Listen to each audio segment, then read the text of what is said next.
नमस्कार दोस्तों, prep India में आपका स्वागत है। SBI PO 2017 का जो मेंस का एग्ज़ाम हुआ था, उस मेंस एग्ज़ामिनेशन में काफ़ी अलग तरह के क्वेश्चंस पूछे गए थे। उसी ही क्वेश्चंस में से कुछ मिक्स्ड रीजनिंग के क्वेश्चंस में लेके आया हूँ। ये मेमोरी बेस्ड क्वेश्चन है, इसी से मिलते जुलते क्वेश्चंस पूछे गए थे। आइए शुरू करते हैं वीडियो। शुरू करने से पहले आप लोगों से रिक्वेस्ट कि आप हमारा चैनल अगर फर्स्ट टाइम देख रहे हैं तो आपसे रिक्वेस्ट कि प्रेप इंडिया चैनल को सब्सक्राइब कर लीजिए, इसको शेयर करिए, लाइक करिए और अपने यूज़फुल कमेंट्स दीजिए ताकि इस चैनल को और बेहतर बनाया जा सके। आइए शुरू करते हैं। तो पहला क्वेश्चन है जिसमें symbols represent time in a clock दिया हुआ है। जो हैश है, डॉलर है, परसेंटेज, @ एंड प्लस साइन। तो जो हैश है इसका जो ये डिकोडिंग है वो है आइदर द आवर और minute end of a clock on 3। जो डॉलर है वो आवर और मिनट हैंड जो 12 पे रहेगी। परसेंटेज है जो आवर और मिनट हैंड 4 पे रहेगा। @ है वो आवर और मिनट हैंड 8 पे रहेगा। प्लस जो है वो आवर और मिनट हैंड 5 पे रहेगा। तो अगर इसको देखा जाए तो काफ़ी कन्फ्यूजन हो जाता है कि परसेंटेज है तो जो आवर और मिनट हैंड 3 पे रहेगा, मतलब यहाँ पर ये जो आवर है ये 3 पे भी हो सकता है और मिनट हैंड भी 3 पे हो सकता है। तो इससे बहुत कन्फ्यूजन हो जाएगा। लेकिन अगर हम एग्जांपल देखते हैं जिसमें ये कॉम्बिनेशन देखते हैं, अगर इनका हम कॉम्बिनेशन देखते हैं तो कॉम्बिनेशन से बहुत आसान हो जाता है। ये प्लस और परसेंटेज अगर दिया है तो रिप्रेजेंट्स 5 आवर्स 20 मिनट्स। तो अगर ये कॉम्बिनेशन दिया है तो पहला हो जाएगा आवर और दूसरा हो जाएगा मिनट। तो इससे ये जो कन्फ्यूजन है आवर और मिनट का, ये सॉल्व हो जाएगा अगर ये कॉम्बिनेशन दिया है तो यहाँ पे जो सवाल है हमारे पास कॉम्बिनेशन वाले ही हैं, तो इससे सवाल ये काफ़ी आसान हो जाता है।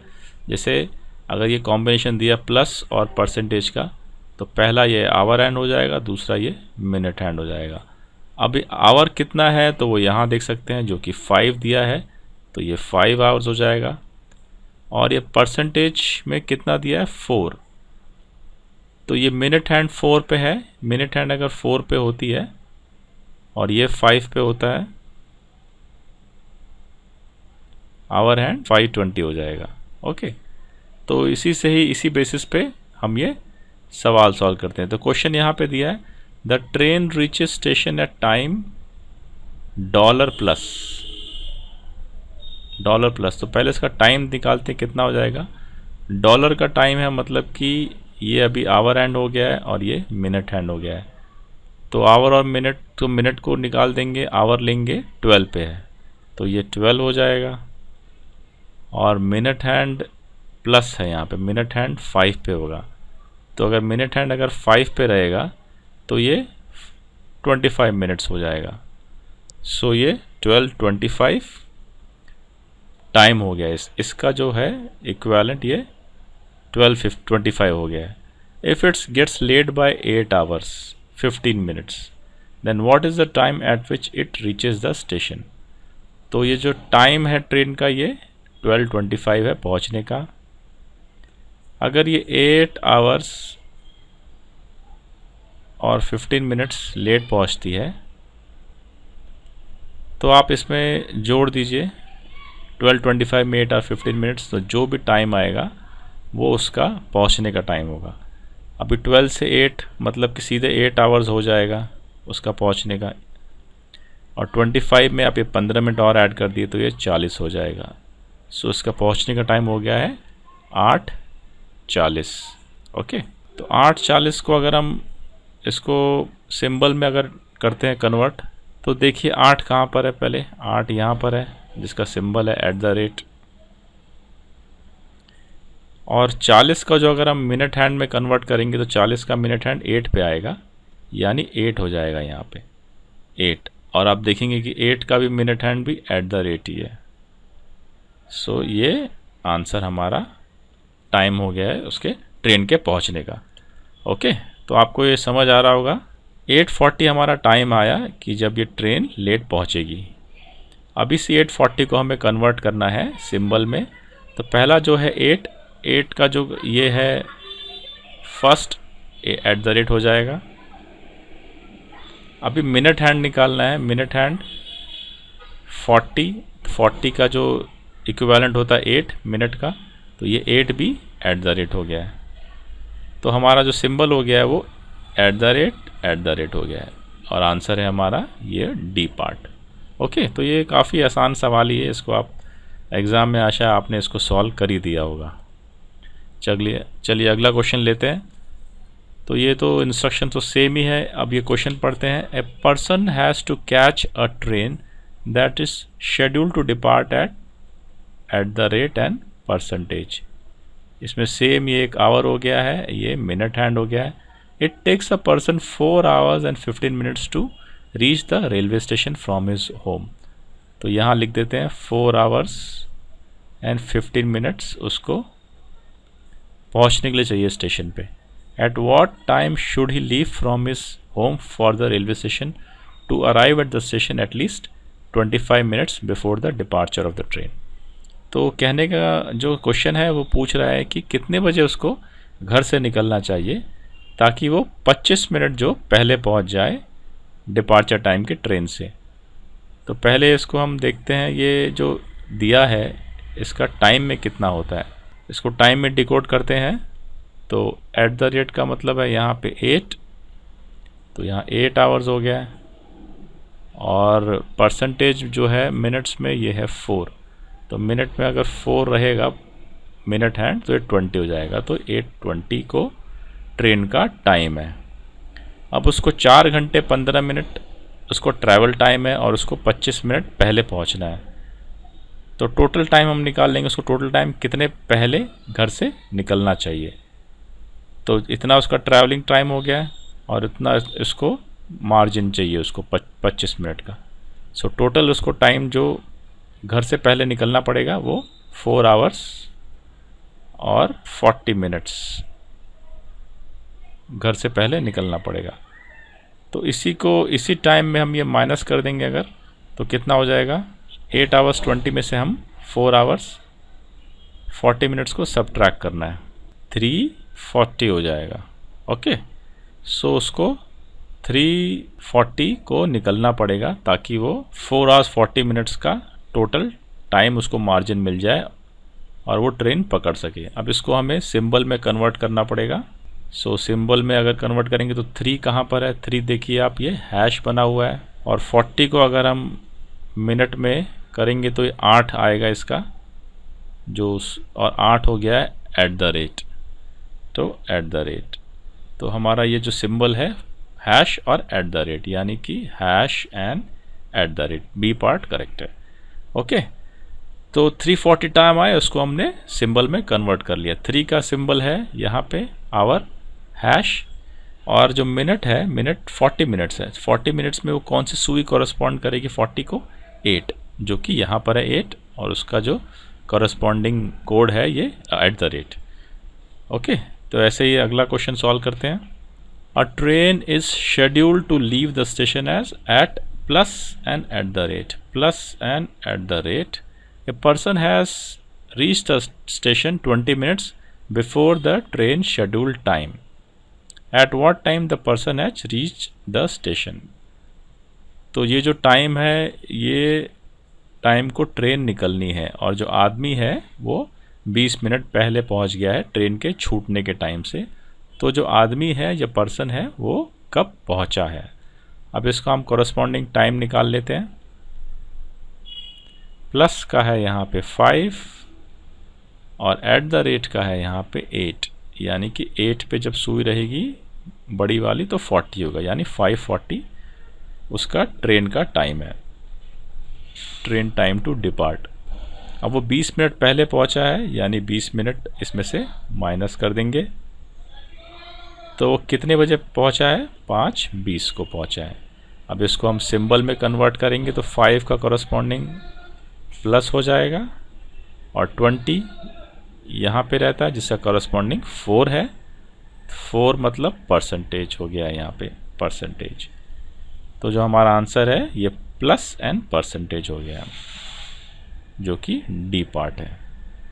ओके, तो ये तो काफ़ी आसान था सवाल। चलिए अगला टाइप का एक और सॉल्व करते हैं। अगला टाइप का क्वेश्चन लेते हैं जिसमें ये दिया हुआ है कि in each of the following question a question is followed by 3 statements 1, 2 and 3। ये जो ये जो क्वेश्चन यहाँ दिया है ये फॉलोड बाय 3 स्टेटमेंट है, 1, 2 and 3। Read all the statement to find the answer to given question. तीनों स्टेटमेंट को पढ़िए और उसको आंसर करिए। And answer according that which statement can give the answer alone और टुगेदर। और इसमें से जो भी आंसर आप ऑप्शन सेलेक्ट करिए कि ये इससे अकेले में स्टेटमेंट इंडिविजुअली आंसर दे पा रहा है या टुगेदर में दे पा रहा है। तो ये एक डायरेक्शन बेस्ड क्वेश्चन है, तो इसके लिए हम डायरेक्शन बना लेते हैं यहाँ पे, ईस्ट, वेस्ट, नॉर्थ, साउथ। पहला स्टेटमेंट पढ़ते हैं। Point R is 7 meter to the north of Q. Point north ऊपर है, अगर क्यू यहाँ बनाते हैं तो नॉर्थ ऊपर है और ये 7 मीटर है और पॉइंट आर हो गया है। Point P is 8 meter to the west of Q. West इस साइड में है तो पॉइंट पी यहाँ हो गया है 8 meter to the west of Q. Point R is 6 meter to the west of point U. तो अगर यू यहाँ बना देंगे तो पॉइंट आर इसके वेस्ट में हो जाएगा और 6 मीटर हो गया है। क्वेश्चन में पूछा गया है which is the direction of point U with respect to X. U और एक्स के बीच में उसका डायरेक्शन निकालना है। तो यहाँ पर हम देखेंगे यू दिया है लेकिन एक्स नहीं दिया गया है, तो पॉइंट स्टेटमेंट 1 इंडिविजुअली नहीं आ सकता है। ठीक है, चलो स्टेटमेंट 2 सॉल्व करते हैं। Point B is 9 meter to the north of point A. North कहाँ पर है? नॉर्थ यहाँ है, तो पॉइंट बी है और ये ए से नॉर्थ में है। कितना नॉर्थ में है? 9 meter. Point P is 5 meter to the north of point Z. वो पता नहीं कहाँ पर है। अगला लेते हैं, point Z is 4 meter to the west of point A. Point A यहाँ है और पॉइंट जेड उससे 4 मीटर वेस्ट में है। और इससे पहला स्टेटमेंट लेते हैं, point P is 5 meter to the north of point Z. तो पॉइंट पी यहाँ पे हो गया है और ये 5 मीटर है। ओके, अब इसमें भी देखेंगे कि u और x के बीच में कहीं रिलेशन दिख रहा है आपको, कहीं नहीं दिख रहा है, तो इंडिविजुअली ये भी नहीं मिल पाएगा स्टेटमेंट 2 से। 3 सॉल्व करते हैं। Point C is 7 meter to the east of point A। Point A यहाँ बना लेते हैं, ईस्ट यहाँ हो गया है C और ये 7 मीटर हो गया है। Point X is 2 meter to the east of point F। X और F यहाँ पे नहीं दिख रहे हैं, छोड़ देते हैं इसको। Point F is 3 meter to the north of point C। C यहाँ पर है और उसका नॉर्थ ऊपर हो जाएगा, तो पॉइंट F यहाँ हो गया है 3 मीटर। और इससे पहली स्टेटमेंट दोबारा पढ़ते हैं, point X is 2 meter to the east of point F। Okay, so east इधर जाएगा राइट साइड में, तो यहाँ पर पॉइंट X हो गया है, ये 2 मीटर हो गया है। तो यहाँ पे भी U और X के बीच में कोई रिलेशन मिल रहा है आपको। यहाँ X दिया है तो U नहीं दिया है, तो इंडिविजुअली ये सॉल्व नहीं कर पाएगा। तो ऑप्शन नंबर ए पढ़ेंगे 1 और 3 के बीच में। तो ऑप्शन नंबर 1 और 3 में 1 यहाँ है, 3 यहाँ पर है, तो U है और X है, तो ये तो दिख रहा है। लेकिन अभी हम इनको अगर जोड़ें हम तो ACFA PQRU, तो दोनों के बीच में रिलेशन, U और X के बीच में ये रिलेशन नहीं मिल रहा है, तो स्टेटमेंट नंबर 1 और 3 गलत है। बी देखते हैं, बोथ 2 और 3। 2 और 3 में अगर हम देखें तो U दिया है, X दिया है यहाँ पे, लेकिन U नहीं दिया है, तो ये भी गलत है।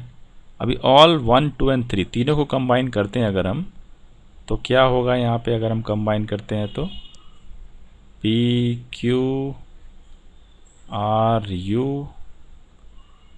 P के नीचे Z है, Z के नीचे A है, यहाँ B कहीं जा रहा है, B कहीं जा रहा है, चलिए ऐसा मार देते हैं, और A से C जा रहा है, तो F हो गया और X हो गया। तो अगर हम तीनों 1, 2 और 3 को कंबाइन करते हैं तो U और X के बीच में पोजीशन हम जान सकते हैं। तो हमारा आंसर हो गया है 1, 2 और 3।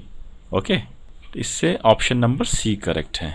ओके, अगला क्वेश्चन पढ़ते हैं। ये क्वेश्चंस का तो ये सेम इंस्ट्रक्शंस है। क्वेश्चन यहाँ पे दिया है, what does the code BP stand for in the given code. BP हमें निकालना है, उसका क्या स्टैंड। यहाँ पे 3 स्टेटमेंट दी गई है और स्टेटमेंट 1 पढ़ते हैं। In the language black white red is coded as DF DC और and green blue grey is coded as ST HN वो। तो ब्लैक वाइट रेड अगर हम इसके ऊपर लिख देते तो DF DC और। ध्यान रखिए कि ब्लैक का मतलब DF नहीं है, ये कुछ भी हो सकता है। ब्लैक DC भी हो सकता है, ब्लैक और भी हो सकता है, या वाइट DF हो सकता है, वाइट DC। ये जस्ट साथ में हमने लिखा है। इस तरह से same ST HN and WO ये यहाँ पर ये लिखा हुआ है। ओके, अब दूसरा पढ़ते हैं स्टेटमेंट 2। ब्लू पिंक और ब्राउन में ER BP एंड HN, ये एक स्टेटमेंट यहाँ पर है। और पिंक ब्लू एंड वाइट में HN OR एंड BP है। यहाँ पर ये एक स्टेटमेंट बन गया है। ओके, थर्ड स्टेटमेंट में लैंग्वेज में green violet orange PA WO and KL and yellow pink and brown में है BP BI and ER। Okay, तो इस तरह से बना दिया हमने। तो पहला स्टेटमेंट पढ़ते हैं, बोथ 2 एंड 3। ओके, तो 2 एंड 3 में से हमको निकालना है BP। BP आप देखेंगे BP यहाँ है, BP यहाँ है और BP यहाँ है, सॉरी। तो BP यहाँ है और इसमें कॉमन अगर हम देखेंगे ये 2 एंड 3 से निकालना है हमें। 2 से हमें मिल जाएगा कि BP एंड HN। तो BP HN, BP हो सकता है पिंक या ब्लू हो सकता है, HN भी सेम पिंक या ब्लू हो सकता है। ठीक है, ये स्टेटमेंट 2 से मिल गया है। अभी 3 से क्या मिलेगा? 3 से मिलेगा कि BP यहाँ है, BP यहाँ है, तो यहाँ सिर्फ पिंक है। सो 3 से हमें मिलता है कि BP पिंक हो सकता है। 3 मतलब 2 और 3 को कंबाइन करके हमने ये कंक्लूजन निकाला कि BP पिंक है। तो हमारा A पार्ट करेक्ट है, लेकिन हमें और भी ऑप्शन चेक करने पड़ेंगे। जैसे ऑप्शन नंबर B में जाते हैं हम, 1 एंड आइदर 2, 1 एंड 2 हो सकते हैं, या आइदर 3, 1 एंड 3 हो सकते हैं। अभी चेक करते हैं 1 एंड 2। तो 2 स्टेटमेंट से हमें ये मिल गया है, BP और HN मिल गया है। तो BP पिंक और ब्लू हो सकता है, HN पिंक और ब्लू हो सकता है। अभी हम स्टेटमेंट 1 में जाएंगे तो HN यहाँ पे दिख रहा है, HN पिंक और ब्लू हो सकता है। तो HN पिंक नहीं है तो HN ब्लू हो जाएगा, HN ब्लू हो जाएगा, जिससे कि BP पिंक हो जाएगा। तो 1 एंड 3 से हमारा आंसर निकल जाता है, 1 एंड 2 से, सॉरी। अब हम 1 एंड 3 में जाएंगे तो 1 एंड 3 में 1 में BP है ही नहीं, 3 में BP है जो येलो है, या पिंक हो सकता है या ब्राउन हो सकता है। तो 1 एंड 3 से हमारा आंसर नहीं निकलेगा, तो ऑप्शन B गलत है। ऑप्शन C में अगर हम जाते हैं 2 एंड 1, तो 2 एंड 1 यानी कि ये वाला, तो ये 2 एंड 1 तो हमने चेक कर लिया, इससे आंसर आ रहा है। अब देखते हैं 2 एंड 3। सो 2 एंड 3 हमने यहाँ पे ऑलरेडी निकाला हुआ ऑप्शन A में। सो 2 एंड 3 हमारा करेक्ट है और 2 एंड 1 करेक्ट है, तो ऑप्शन C भी करेक्ट है। अभी बोथ 1 एंड 3, बोथ 1 एंड 3 हमने यहाँ पे निकाला है, जो कि नहीं आ रहा है, तो बोथ 1 एंड 3 भी गलत है। E पार्ट है ऑल 1, 2 एंड 3। ऑल 1, 2 एंड 3 की ज़रूरत नहीं है, क्योंकि आंसर हमारा 1 एंड 2 से निकल जा रहा है एंड 2 एंड 3 से निकल जा रहा है। तो इससे हमारा आंसर C पार्ट करेक्ट है। ओके, तो फ्रेंड्स आज की वीडियो में इतना ही। आशा आपको ये वीडियो समझ आया होगा। क्वेश्चन काफ़ी आसान लेवल के ही हैं, तो आपने अगर सही तरह से क्वेश्चन अगर पिक कर लिए होते तो आपके नंबर आ जाते। इस वीडियो में इतना ही। आशा है आपको ये वीडियो पसंद आया होगा। आपसे रिक्वेस्ट की आप हमारा चैनल प्रेप इंडिया सब्सक्राइब कर लीजिए। ऑल द बेस्ट फॉर आने वाले एग्ज़ाम्स के लिए, and thank you very much for watching the video.